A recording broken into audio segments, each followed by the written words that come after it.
One of my favorite quotes: good artists copy, great artists steal. There's a lot of ways you can interpret it, but it basically means good artists copy and try to be exactly like someone else, but great artists steal from others and put their own spin on it to be able to call it their own. Entire careers can be built on both copying and stealing. This idea affects pretty much every creator, for better or worse. So today, we're going to talk about why nothing is original, the value of getting credit for your work, and how you too can steal your way to success. It's coming up in just a minute.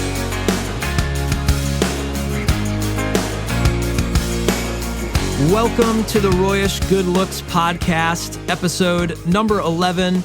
My name is Roy, and thank you for joining me. So today, I've got a quick little story for you. It's actually kind of timely.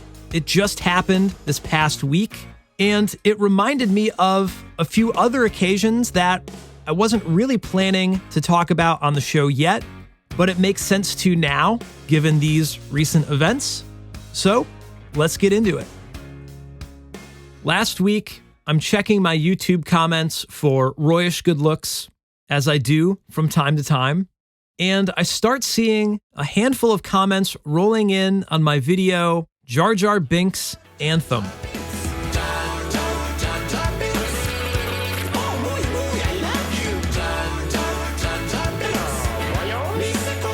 It's a remix I made back in July 2018, so it's an older video, but it checks out. And it's not uncommon for people to comment on older videos, but it wasn't just a few random ones. They kept coming in. And someone said, "Who's here from the video What the Truck Driver Was Really Listening to in Bad Batch Episode 4? And I realized, oh, somebody must have referenced the song on their YouTube channel, and now people are shuttling over to my channel. So I searched for this video, What That Truck Driver Was Really Listening to in Bad Batch Episode 4. Such a goofy title. And it's from a channel called Chewie's Meme Town. Chewie like Chewbacca and Meme Town like memes. And this channel is full of Bad Batch and Star Wars videos, like a lot of videos. Every few hours, there's a new one posted, it seems. They are just cranking them out. And they're all these short one-liner clips from the animated show Bad Batch. I'm not sure how to describe these videos properly, but they're basically video memes, like jokes. They have these silly titles and silly thumbnails, and the videos are just goofy jokes. But the channel is doing really well. Over 6 million views total with 6,000 subscribers. And on May 21st, 2021, a little over a week ago, Chewie's Meme Town posted a video called What That Truck Driver Was Really Listening to in Bad Batch Episode 4. It's a 34-second clip of a character from the show driving a truck and wearing headphones, and it looks like he's listening to music. I haven't seen this episode of Bad Batch. I've only actually seen episode 1, so I've got to catch up, but that's the gist of this clip, and that's all it is. So I'll link to it in the description if you want to check it out. In this video, it has over 230,000 views. Why, you might ask? Well, they've superimposed the chorus from my Jar Jar Binks Anthem over the video clip. So the truck driver is listening to the Jar Jar Binks Anthem. That's the joke. That's the meme. And it's super duper silly, but it's got almost 250,000 views. Can you believe it? So Chewie's Meme Town was cool enough to give me a shout out, and they linked the original video for the song in both the description of their video and in the comments of their video. And what's interesting is that ended up giving a huge bump to the Jar Jar Binks Anthem video. Up until last week, it was getting roughly 500 views a day. So not a ton, but consistently averaging around that. But on May 21st, it spiked up to 10,000 new views in just one day. Right after this Bad Batch video basically went viral, it funneled a bunch of people over to my video too. And 10,000 views might not sound like a lot, but it's the biggest day this video has ever had.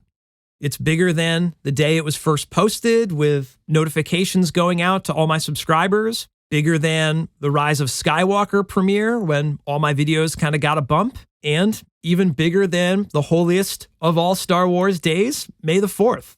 So it got about 36,000 new views in this last week, when otherwise it probably should have been closer to 3,500.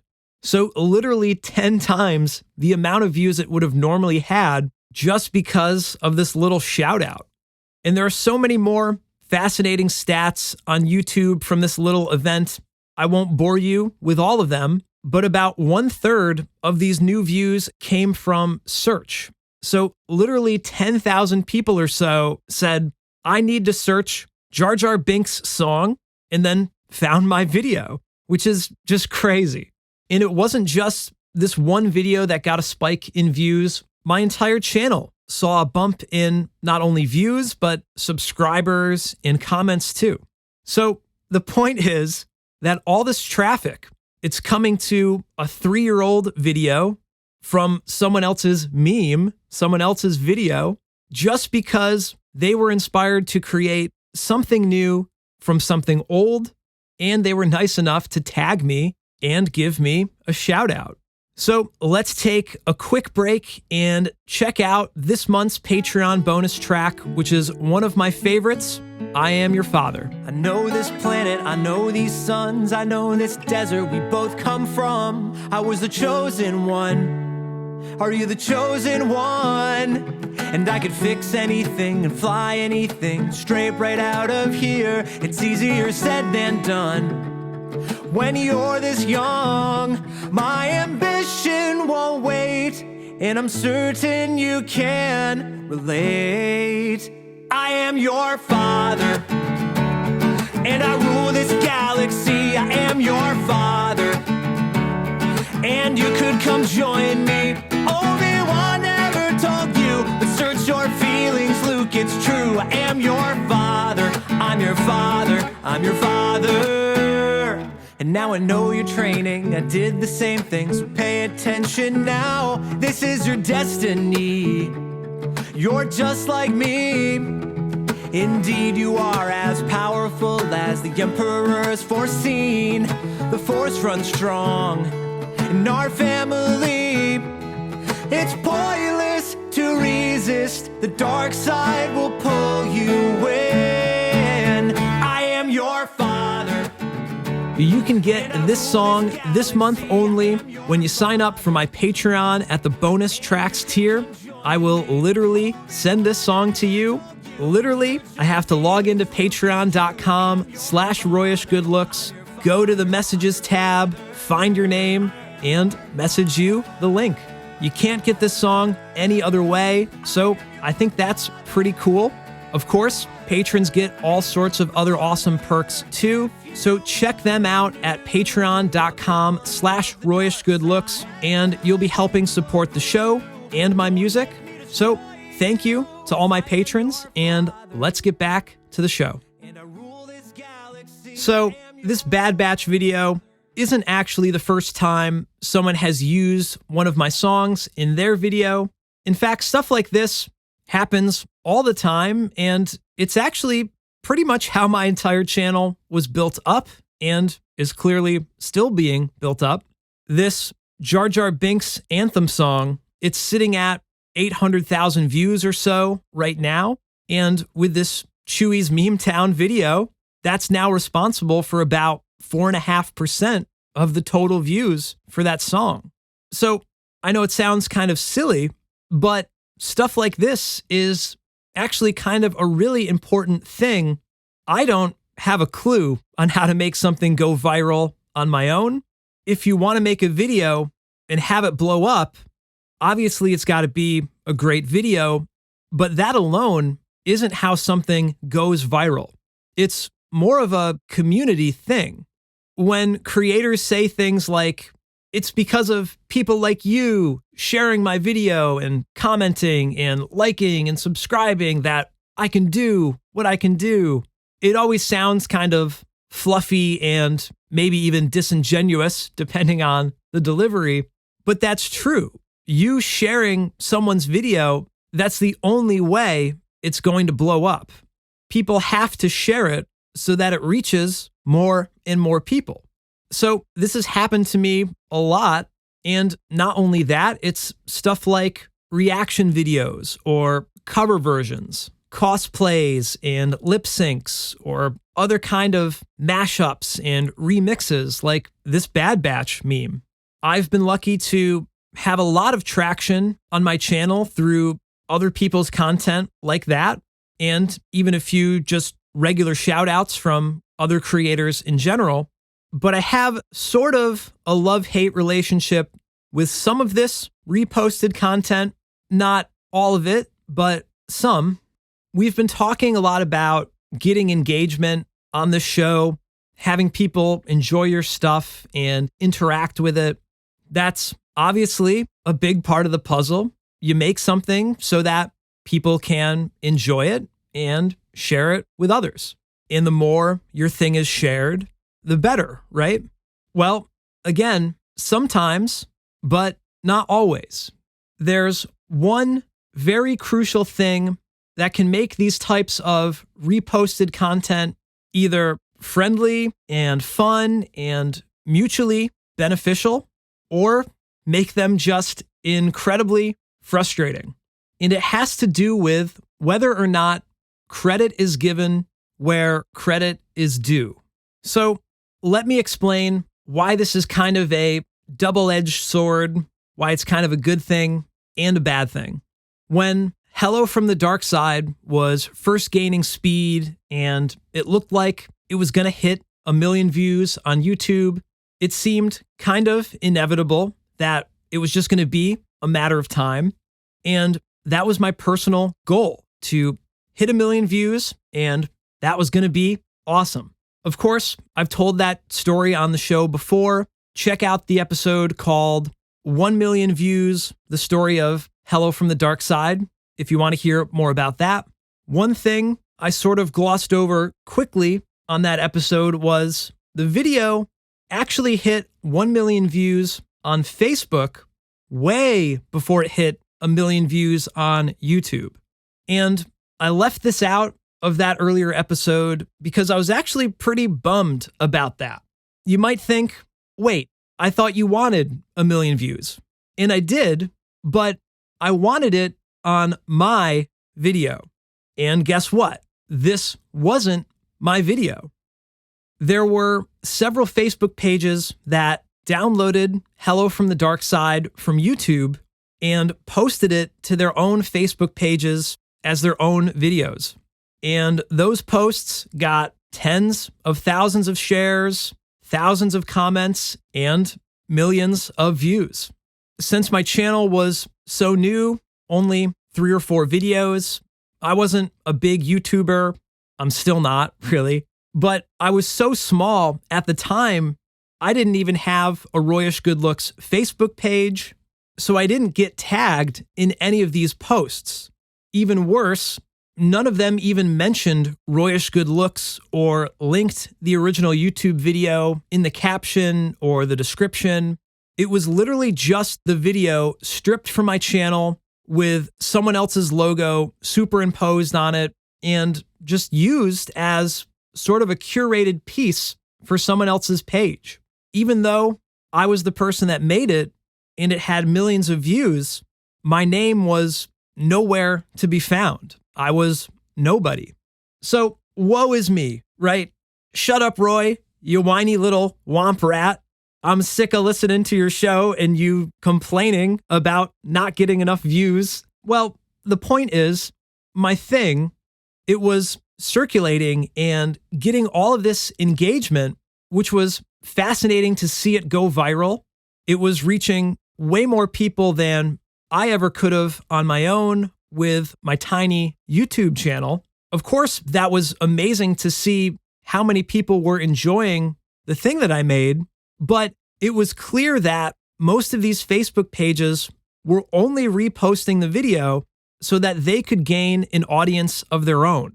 Instead of saying, check out this awesome video from Royish Good Looks, the captions would say things like our page for more videos like this one. And man, that drove me absolutely insane.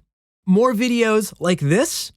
Dude, you didn't even make that video. I made it.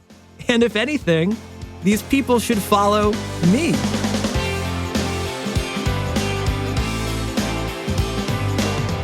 So that infuriated me.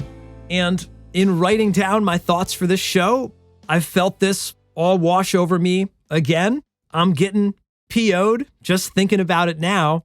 So I reached out to all of these pages. I would say things like, hey, thanks for sharing this. Can you tag me and link the video and give me some kind of credit on the post so that people know who actually made this thing? And some of them eventually did update their posts. Of course, it was well after a lot of them had gone viral, but it was something. I was replying to a lot of comments on these posts too.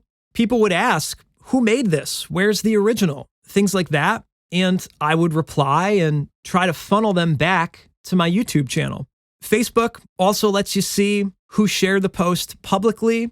So I even went as far to message people that shared the video and tell them, hey, can you share my original YouTube video rather than this stolen post so that people can find me? Whoever liked the song would probably like me too. So they should follow my YouTube channel and not this dumb meme page that's just stealing other people's stuff. They suck.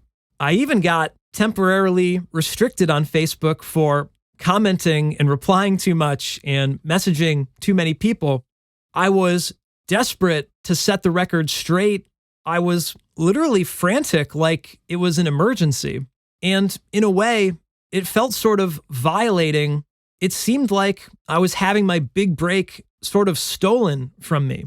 My parody with my recording and my voice and my silly idea, it's going viral and other people are reaping the benefit from it, and I'm getting left in the dust.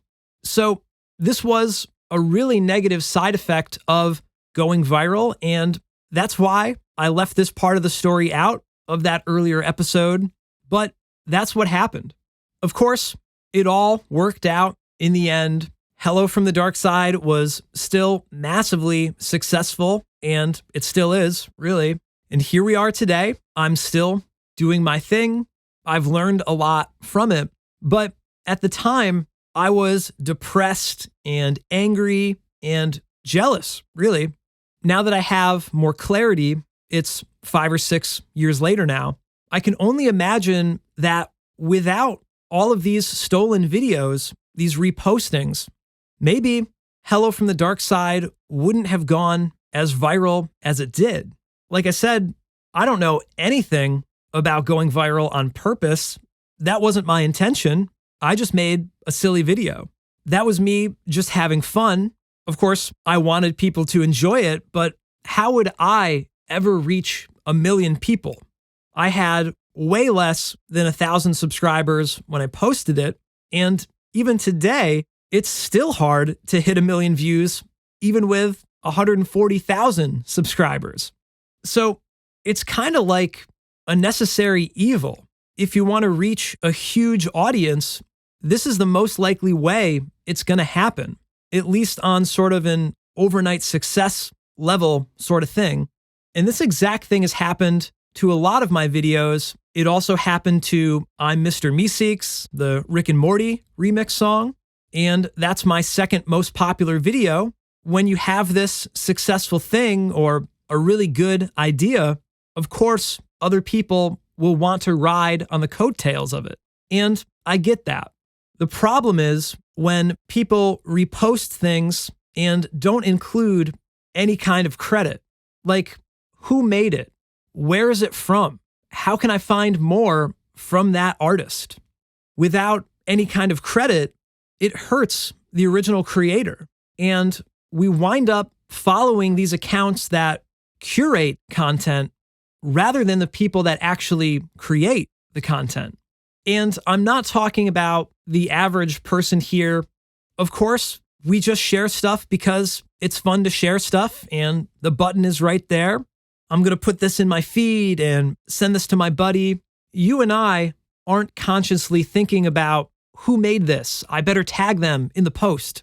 I'm really just talking about these massive meme pages or accounts that are just straight up stealing content without having the due diligence to give proper credits.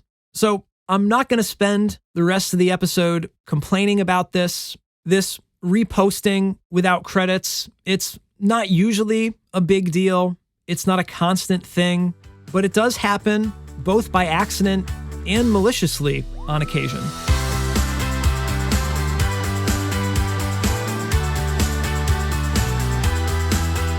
This Chewie Meme Town video, though, is a great example of how to do it the right way. They linked up the original video in the very top of the description and in the comments. Their video got a bunch of views. I got a bunch of views and even new subscribers. It clearly benefited both of us, and I appreciate that. The times where this reposting of stuff is a really positive experience is when it's some sort of transformative piece of work. When someone has taken the time to create something new, inspired by something old. They're not just stealing and reposting something to get clicks. They're actually making something new and adding value to that existing thing.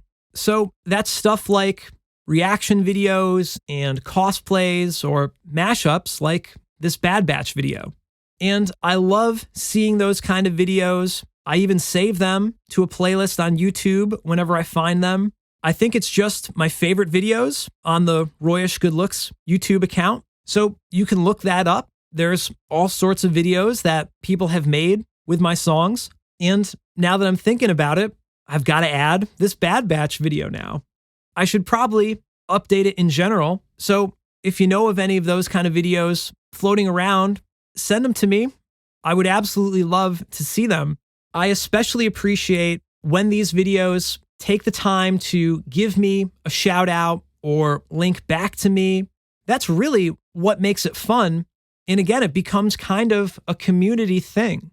If someone makes an awesome cosplay set to my music and they tag me, then I'll probably see it and I can share it too. And I can tag them back. It's a whole cycle of supporting creators. And when that happens, it benefits everybody, which is awesome. There is this inevitable thing that happens as soon as you make something cool and post it for the world to see. For better or worse, what winds up happening is it no longer belongs to you. Now, my original songs are under copyright and the publishing is controlled by me. So they are literally my intellectual property. But as you know, art and especially modern digital art that's shared on social media, it's often treated more like it's a free-for-all, that no one really owns it, you know? If anything, it kind of belongs to the audience, to everyone. This is the second time I've had to reclaim my property from you. It belongs in a museum. So do you. And it's near impossible to stop people from either sharing it or commenting on it or even messing with it in their own creative ways. And I don't mean this as a bad thing. That is kind of a beautiful thing in its own way. This is going to be sort of a side note here, but one of my favorite musicians, Jonathan Colton, his songs are registered as Creative Commons, which is a special type of copyright. And it essentially means that you're allowed to and almost encouraged to repost or remix his music and put your own spin on it, as long as it's not for monetary gain and you give the proper credits. And unsurprisingly, he claims that this is part of his own success story.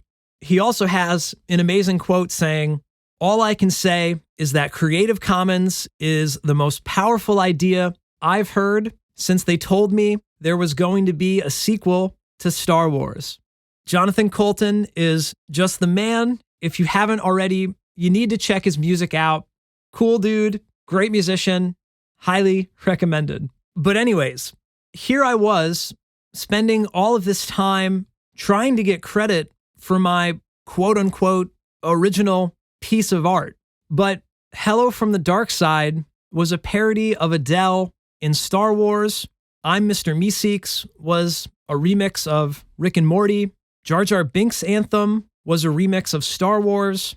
And What the Truck Driver Was Listening To was a remix of a remix. And if you search for this Bad Batch video, you'll actually find a bunch of other videos making a parody of this original Bad Batch parody. So that's another level to this web of content creation. When you start breaking it down, everything is a remix. And I didn't come up with this idea on my own. There is a great video called Everything is a Remix. It's by the YouTube channel Kirby Ferguson. I'll link it in the show notes if you want to go check it out. Or you can go to everythingisaremix.info. It's a 40-minute video essay about just that, about how everything we consume, especially within the creative arts, it's just a remix of something that came before it. How songs sound like other songs, whether they're sampling clips from an old recording or they're just inspired by another song, so they wind up sounding similar. Or how movies are just remakes of older movies. How comic books are turned into movies, or how we just make tons of sequels to popular movies. And speaking of sequels, this video showcases some really great side-by-side clips of the films that inspired different scenes from Star Wars, and they sync up ridiculously similar. It's a pretty fun watch. So this is the idea that even Star Wars isn't an original thing. Star Wars itself is a remix. And all of us, we essentially just stand on the shoulders of giants. And it's not just in art, it's really life in general. I mean, aren't we all just remixes of our parents and their parents and their parents? So both genetically and culturally, everything is a remix.